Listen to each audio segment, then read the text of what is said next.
Proverbs 9. Phase 1. 1. Wisdom has built her house. She has hewn her 7 pillars. This teaches that wisdom is not abstract. It constructs a stable, well-prepared foundation for life, complete and intentional. 2. She has slaughtered her beasts. She has mixed her wine. She has also set her table. This is saying that wisdom prepares sustenance and opportunity for those who choose to engage with her. She offers both guidance and reward. 3. She has sent out her young women to call from the highest places of the city. This teaches that wisdom actively invites and reaches out, not waiting passively, but seeking engagement with the willing. 4. Whoever is simple, let him turn in here. To him who lacks sense, she says. This is saying that wisdom identifies those needing guidance and extends an open invitation to receive instruction. Come, eat of my bread and drink of the wine I have mixed. This teaches that partaking in wisdom requires attention and acceptance. It is an active choice to receive her benefits. 6. Leave your simple ways and live and walk in the way of insight. This is saying that abandoning folly is essential. Embracing wisdom brings life, clarity, and direction. 7. Whoever corrects a scoffer gets himself abuse, and he who reproves a wicked man incurs injury. This teaches that rebuke is often met with resistance. Not everyone responds positively to instruction. 8. Do not reprove a scoffer, or he will hate you. Reprove a wise man, and he will love you. This is saying that discernment is required in instruction. Wisdom is appreciated by those open to learning, but mocked by the hardened.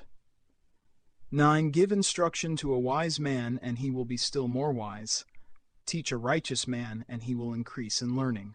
This teaches that wisdom multiplies in those who are receptive. It grows and compounds when nurtured.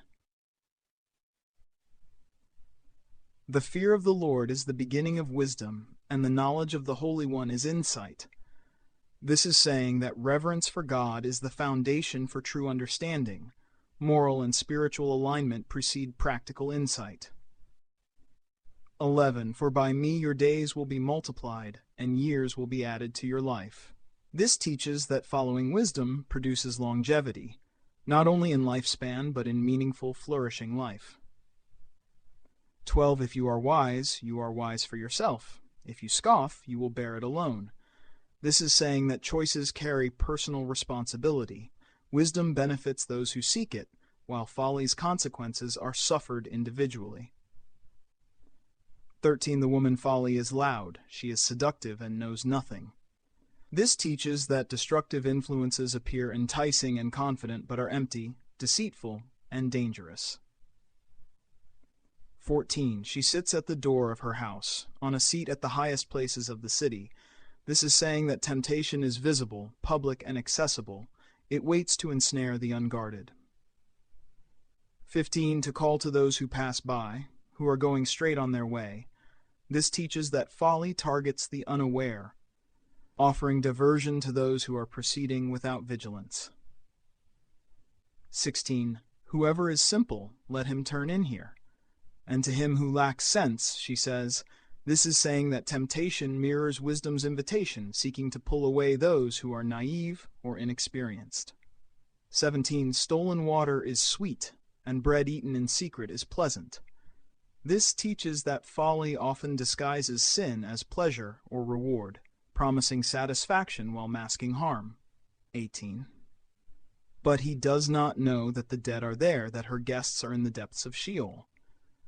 This is saying that succumbing to temptation leads to ruin, spiritual decay, and ultimate destruction, though it appears harmless or enjoyable at first. Proverbs 9. Phase 2. Historical and cultural anchorings. Proverbs 9 presents wisdom and folly as personified women, extending invitations to life or destruction. In ancient Israelite society, socialization, education, and moral guidance were highly relational and public. Doors, city gates, and elevated spaces were literal markers of where instruction and temptation intersected with daily life. Hospitality, meals, and celebrations were central to social structure, making the imagery of prepared tables and shared bread instantly relatable. The chapter underscores the practical necessity of discernment. Choosing wisdom or folly had real consequences for personal reputation, social standing, and family continuity. Modern application. Today, Proverbs 9 emphasizes that life is full of competing calls, some leading toward flourishing, others toward ruin. The forbidden woman remains a metaphor for any enticement or destructive influence promising immediate gratification, whether in relationships, financial temptation, addictive behaviors, or unethical shortcuts. Wisdom calls us to deliberate choice, internalized understanding, and moral courage. Ignoring this call or dismissing instruction leaves one vulnerable to persistent allurements that seem attractive but bring harm.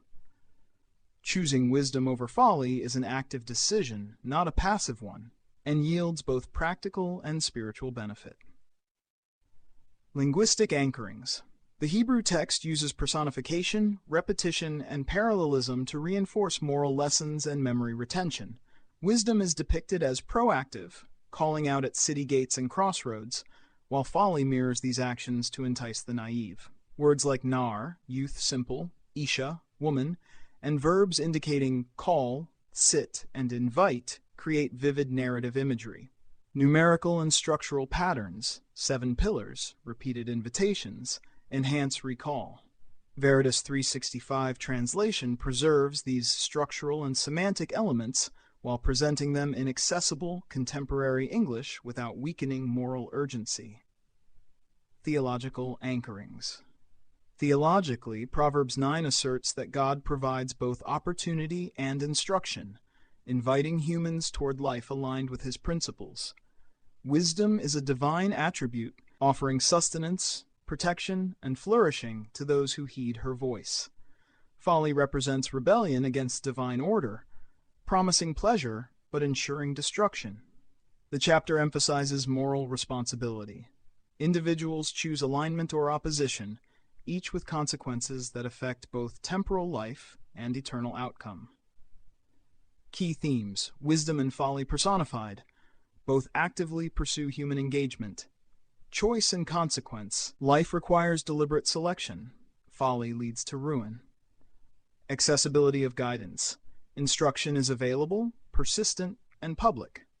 Enticement as metaphor. Destructive allure extends beyond literal sexual sin.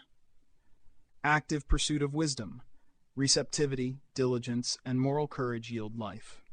Closing thought. Proverbs 9 teaches that life is shaped by the choices between wisdom and folly.